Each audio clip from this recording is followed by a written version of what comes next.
Easy Rider, à la base, les premiers produits qu'ils ont développés, c'était très urbain en fait. C'était pour les scooters.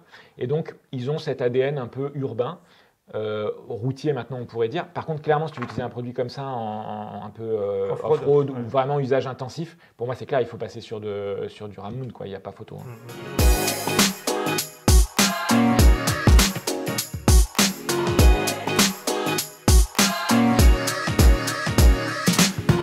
Salut les riders, j'espère que vous avez la pêche.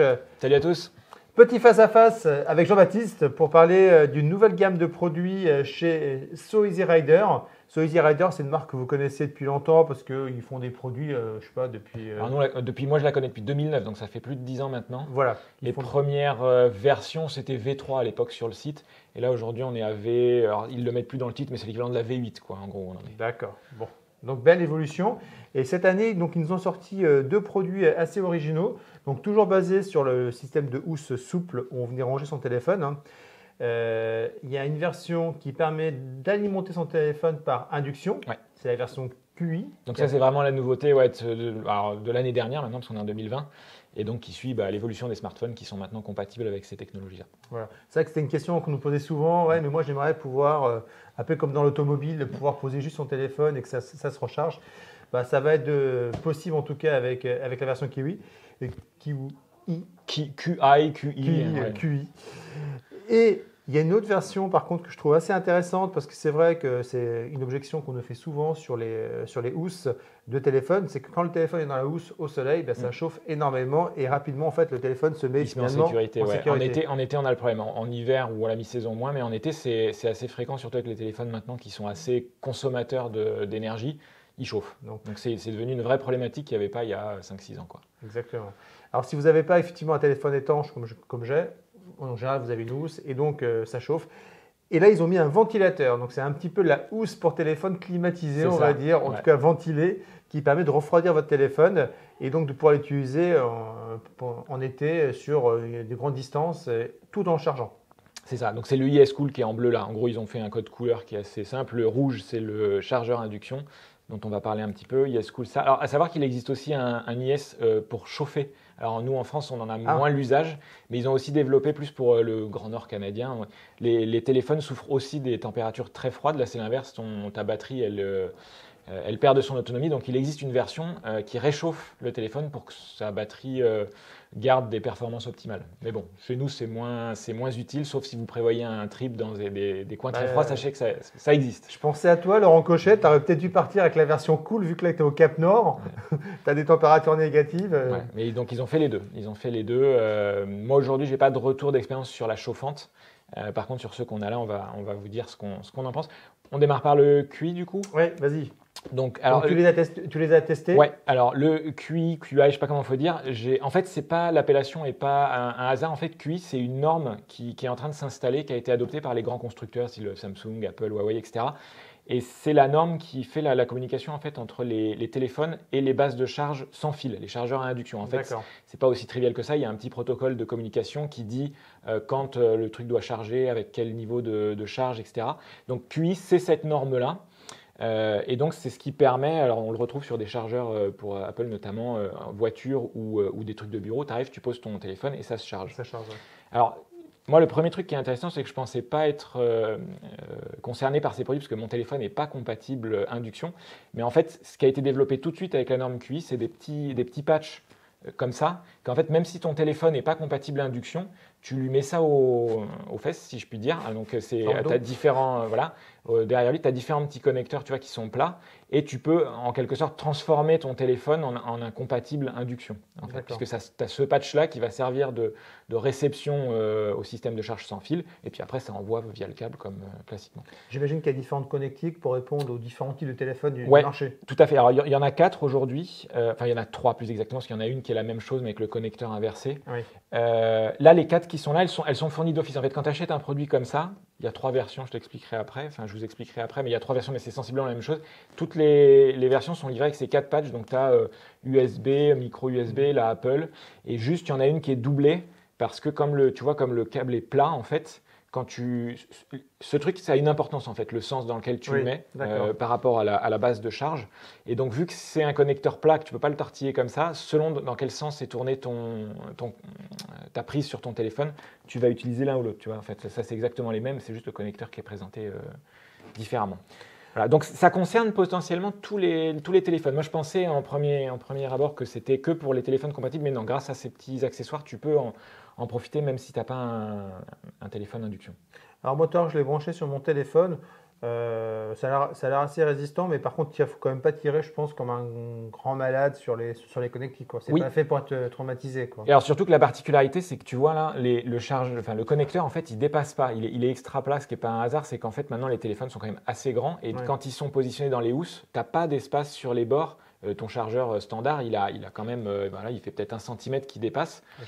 Et ça, une fois que tu es dans la housse, tu peux plus. Donc on est obligé de passer par ce type de petits connecteurs extra plats. Et c'est vrai que du coup, pour les enlever, quand tu veux les arracher, entre guillemets, faut être précautionneux parce que c'est pas aussi évident que quand tu as ton connecteur qui ressort franchement, quoi. Ok. Voilà. Alors sur le QI, donc je vous disais, il y a 3 versions en fait, mais c'est quelque chose qu'on va retrouver dans toute la gamme So Easy Rider, hein. Chaque modèle est décliné en 3 versions. C'est tout simple en fait. Tu as le premier modèle qui est le format horizontal ou vertical, tu le mets dans le sens que tu veux, et qui est comme ça, qui n'a pas de casquette en fait. Vous voyez, là, c'est la housse est nue, est simple. Et après, ils te refont les 2 versions à chaque fois avec la casquette solaire. Et donc là, ils sont obligés de décliner en 2 modèles. Un horizontal, donc ça, c'est avec casquette horizontale. Et sur ça, tu as le modèle vertical. Forcément, dès lors que tu mets une casquette, tu es obligé de différencier le horizontal et le vertical. Voilà. Donc c'est pour ça que je dis il y a 3 modèles, il y a 3 versions à chaque fois. C'est juste ça qui décline à chaque fois en 3. Le chargeur à induction, juste pour positionner, donc on va être dans toute la gamme So Easy Rider, on va être sur la housse la plus onéreuse, c'est celle qui embarque le plus de technologie. Tu es à 129 pour les 2 modèles verticaux et horizontaux avec casquette, 124 quand tu n'as pas la casquette. En fait, toujours 5 € de moins quand tu n'as pas la casquette. En fait, la version induction, si je comprends bien, elle a aussi des ventilos. Oui, alors il y a des ventilos. Alors on retrouvera bien sûr des ventilateurs sur l'IS-Cool qui refroidit, mais tu en as sur le IQ parce que le système de charge, il y a de la chaleur à évacuer en fait. Donc tu as aussi des ventilos. Mais leur vocation n'est pas de refroidir ton téléphone, c'est pour le système de charge. Tout à fait. Donc ça, tu es sur le QI. Bon, après, on redescendra, comme c'est celui-là le plus onéreux, on commence par lui, puis je te dirai les prix après des modèles qui descendent. À savoir que ces modèles-là, donc, ils sont quand même bien fournis parce qu'on va redescendre le détail, mais tu as de livrets avec, donc tout le nécessaire évidemment pour faire fonctionner le système de charge. Et tu as aussi tous les systèmes d'installation sur la machine en fait. C'est-à-dire qu'avant de rentrer dans le détail, tu vois, sur un produit comme ça, tu as le système So Easy Rider d'origine, voilà, avec les velcro pour entourer sur les gros guidons style scooter. Voilà, typiquement. Ça, c'est vraiment le système initial emblématique de So Easy Rider pour moi, ça. Mais après, ils ont fait évoluer dans le temps. Ils ont à un moment donné commencé à intégrer un petit peu ce qui ressemble à du RAM mount, mais des systèmes comme ça de connexion rigide. Tu vois, avec des petits bras et puis des systèmes de boules. Je fais une démo. Hein. Voilà. Et donc au dos de ta housse, soit tu clipses la boule pour passer sur des systèmes rigides comme ça, soit tu fixes le système à lanière souple velcro. Donc là, hop, ça marche un peu effectivement comme comme du RAM mount. Alors, c'est vraiment comme du RAM mount au sens où c'est la même taille de boule. D'accord. Donc c'est les types B chez RAM mount, c'est les 1 pouce. Mais c'est pas du RAM mount. Clairement, c'est pas aussi robuste que du RAM mount. C'est-à-dire que les boules, tu vois, sont pas en caoutchouc comme RAM mount. Les pièces de liaison sont en fibre, une espèce de plastique fibre. Alors que sur du RAM mount, tu vas avoir beaucoup de métal. C'est une résine. Donc, mais ce qui est intéressant, c'est comme c'est la même taille que du RAM, si tu as déjà du RAM sur la moto en système de fixation, tu peux faire le raccord avec ça. Donc là, par exemple, c'est pour un filetage de rétroviseur, par exemple. Ouais. Et tu vas retrouver après la bride classique. Si tu veux te mettre au guidon, tu vois, ça ressemble à ça. Ça ressemble vraiment à du RAM mount. Hein. Y a pas de, c'est pareil, sauf que la matière et la robustesse sont un petit peu en ça. Pour moi, il y a tout intérêt sur des solutions comme ça. Si on a déjà du RAM mount, il faut en profiter, que ça soit compatible et mettre ce qu'on a déjà en RAM mount. Ça, c'est vraiment top. Par contre, bon, si vous faites que de la route, ça va bien. Ah oui, pour un usage. En fait, So Easy Rider, à la base, les premiers produits qu'ils ont développés, c'était très urbain en fait. Hein, c'était pour les scooters. Et donc, ils ont cet ADN un peu urbain, routier maintenant, on pourrait dire. Par contre, clairement, si tu veux utiliser un produit comme ça un peu off-road ou vraiment usage intensif, pour moi, c'est clair, il faut passer sur du RAM mount, quoi. Il n'y a pas photo. Hein. Voilà. Mais tu vois, sur un produit comme ça, donc qui est à 124 ou 129 euros avec les casquettes solaires, le produit est hyper complet parce que tu as la housse, le système de charge et tous les systèmes de fixation. C'est-à-dire que tu n'en as pas un. C'est toi, tu as tout. Et après, si tu as besoin d'adapter sur différents véhicules, tu as le velcro, tu as les connexions RAM, la boule pour tige de rétroviseur, la boule pour guidon. Donc, le produit est très complet hein, de base. Ah oui, ça par contre, c'est top. Ouais. Voilà. Donc ça, c'est le véhicule. J'ai vu aussi qu'à l'intérieur de la housse, il y avait des petites cales. Je les ai enlevées. Ouais, exactement. Tu as raison, j'y pensais plus à ça. En fait, bon, alors maintenant, les téléphones sont de plus en plus grands. Donc, si tu prends un téléphone moderne d'aujourd'hui, il va prendre vraiment toute la place. Là, ouais. Mais si tu as un modèle un petit peu plus petit, ça te permet de bien le caler. C'est important que ça soit bien positionné parce que le système de charge à induction est quand même très sensible à la position du téléphone. Et s'il n'est pas bien centré, au-delà aussi, pour toi en lecture, c'est quand même important qu'il soit bien calé, qu'il ne bouge pas, mais encore plus pour le système induction qui est très sensible à la position de ton appareil. Mais donc voilà, après, dans la housse, donc tu vois, il y a, le système de charge, il est intégré dedans, il y a un petit patin en caoutchouc là, mais finalement, les housses ne sont pas plus épaisses parce qu'il y a le système de charge. Bon, après, quand tu vas l'installer sur ta moto, en fait, ça implique nécessairement que tu vas venir brancher sur ta batterie un petit câble pour l'alimentation, donc qui est inclus, et que tu vas venir raccorder à ça. Alors, il y a quelque chose, moi, qui m'a beaucoup interpellé sur le IQ. Je vais te le récupérer. Ouais, récupère-le. C'est qu'ils ont des petites prises alimentées style USB, ce qui n'est pas surprenant pour des appareils autour du smartphone. Voilà, c'est des petits, pour brancher ton chargeur IQ, c'est un petit produit comme ça, avec un standard type USB. On le retrouvera d'ailleurs sur le YesCool, etc. Sur l'appareil de charge à induction, pour des raisons techniques, en fait, le système marche en 9 volts.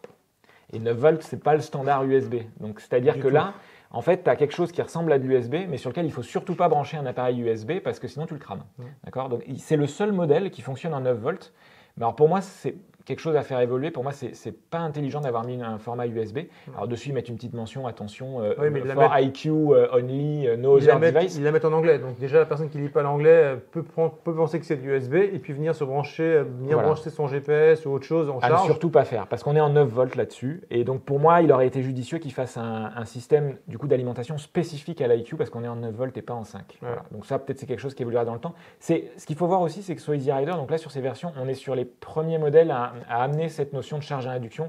Il est clair que dans les années qui viennent, c'est quelque chose qui va se démocratiser, qui va se perfectionner. Là, on est sur le premier modèle. Moi, c'est le premier modèle que je teste comme ça.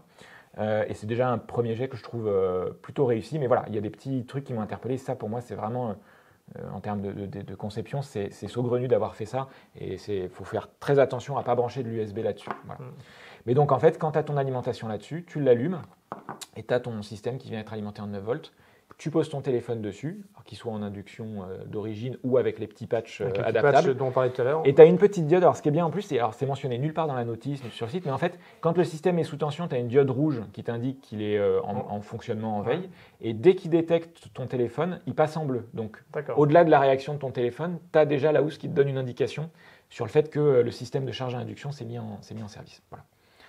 Donc, ça, c'est pour le chargeur à induction. Et si on descend, donc le YesCool que tu évoquais tout à l'heure, donc là on est sur 94 pour le modèle sans casquette et 99 € pour le modèle avec casquette, donc on retrouve toujours ces 5 € d'écart selon si tu as la casquette ou pas.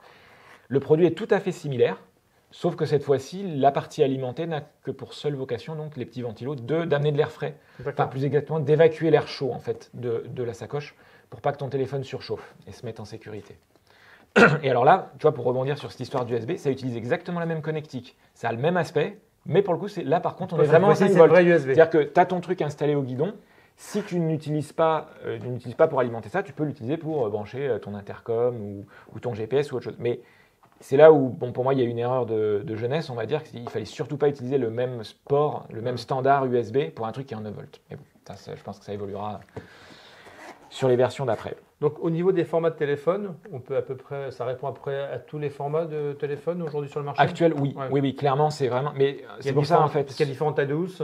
Non, il n'y a pas différentes tailles de housse. Il n'y a plus de différentes tailles de housse. Ça, à une époque, ça se faisait beaucoup. Maintenant, sur Easy Rider, et c'est aussi pour ça qu'ils ont beaucoup d'évolutions. Là, voilà, aujourd'hui, on est sur la V8, même si c'est plus écrit sur le produit. Ils développent leur housse en fonction des standards du moment. Donc voilà, ils les font suffisamment grands pour les gros appareils. Ils mettent ces cales pour les plus petits et il est clair que pour moi, sur les versions de l'année prochaine ou dans 2 ans, peut-être les dimensions seront amenées à évoluer en fonction des nouvelles normes, un petit peu des nouveaux smartphones qu'on rencontre couramment. Mais donc, il n'y a pas trop à s'enquiquiner sur les tailles. bien sûr, il faut le vérifier quand même Bien au préalable. Mais si tu as un appareil, du moment, ça ne pose pas de souci. Tu choisis juste en fait cette notion de est-ce que tu préfères une lecture horizontale ou verticale si tu veux la casquette. Si tu veux la casquette. Et si tu, pour une raison ou une autre, tu as besoin de changer à un moment, tu prends la version sans casquette et c'est toi qui la pivotes en version horizontale ou verticale. C'est vrai que la casquette, elle est assez imposante. Donc je pense qu'elle offre quand même une vraie protection contre le soleil. Oui. Alors elle fonctionne. Alors c'est vrai que d'ailleurs, depuis le temps qu'on a vu apparaître ces casquettes, on voit qu'elles sont de plus en plus proéminentes parce que malgré tout, pour qu'elles soient efficaces, il y a un moment donné, il faut qu'elles soient grosses. En fait, il n'y a pas de mystère. C'est un des inconvénients des systèmes à housse où si ton téléphone n'est pas étanche et qui doit être protégé comme ça, tu as ce plastique, cette fenêtre transparente qui est sur ton smartphone. Et si tu n'as pas de casquette, parfois en ensoleillement, la lecture est compliquée. Donc cette casquette est vraiment pas un gadget sur ce type de produit, c'est important de l'avoir. Est-ce que c'est étanche? Oui, c'est étanche. Alors tu vois en plus que les zips sont bien collés, etc. Alors ils mettent toujours dans ces produits-là des petites, en cas de pluie, une sur-housse à mettre par-dessus. Pour moi, déjà en l'état, l'appareil est bien protégé. Sur une très très forte averse, je pense c'est préférable, ça reste des zips et je pense qu'avec une averse énorme, tu peux avoir toujours des infiltrations. Je pense que c'est aussi une manière pour les fabricants, parce qu'ils le font tous en fait, de se protéger. Voilà, ils disent, si le truc a pris l'eau, ah oui, mais est-ce que tu as mis la surhousse de pluie? Non. C'est l'usage, machin. Bravo. Bon, faut pas se mentir, il y a un peu ce côté-là.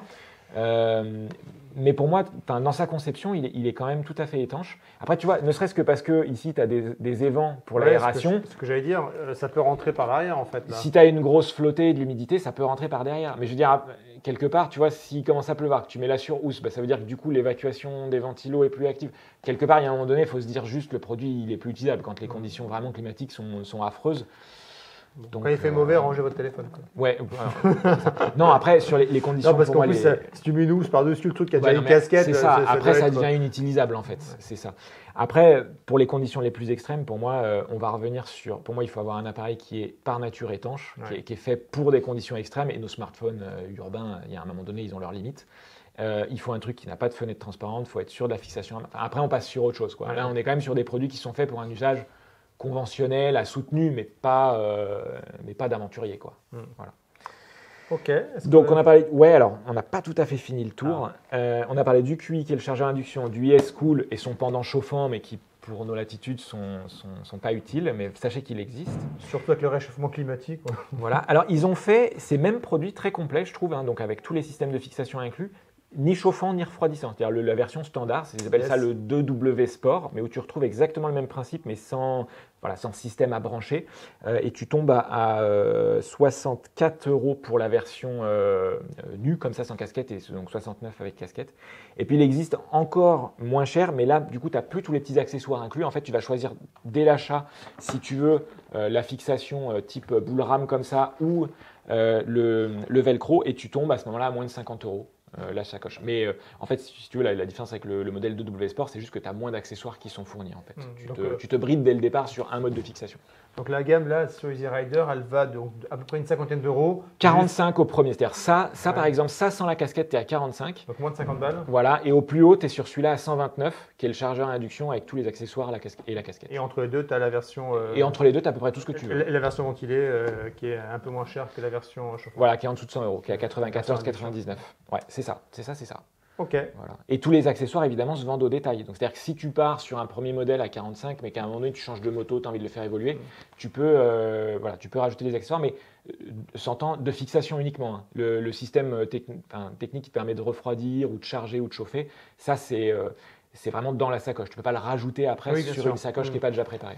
Alors, est-ce qu'on peut acheter la version QI, chargeur, ou la version effectivement ESCool avec moins d'accessoires? Sans les accessoires. Non, aujourd'hui, c'est vraiment des packages comme ça, tu vois, complets. Ouais. Ok, bon, super. Voilà pour ce petit tour d'horizon. Mais donc, moi, ce que j'apprécie dans cette marque, tu vois, qu'on connaît depuis plus de 10 ans, c'est que vraiment, ils font que ça aussi, hein, c'est vraiment leur expertise. Voilà, chaque année, quasiment, il y a eu des nouvelles versions, ils essayent de suivre les évolutions très rapides de nos appareils. Donc, ça permet d'avoir des produits qui sont quand même sympas à découvrir chaque année. Bon, super. Voilà, Michel. Merci beaucoup, Jean-Baptiste. J'espère que ce tour d'horizon de la marque Easy Rider avec ces deux nouveautés, donc le QI en induction et le ESCool en version ventilée, vous a plu. Si vous avez des questions, comme d'habitude, vous les posez sur les réseaux sociaux. et on y répondra avec beaucoup de plaisir. À très bientôt les riders, merci à bientôt. de nous suivre. Merci.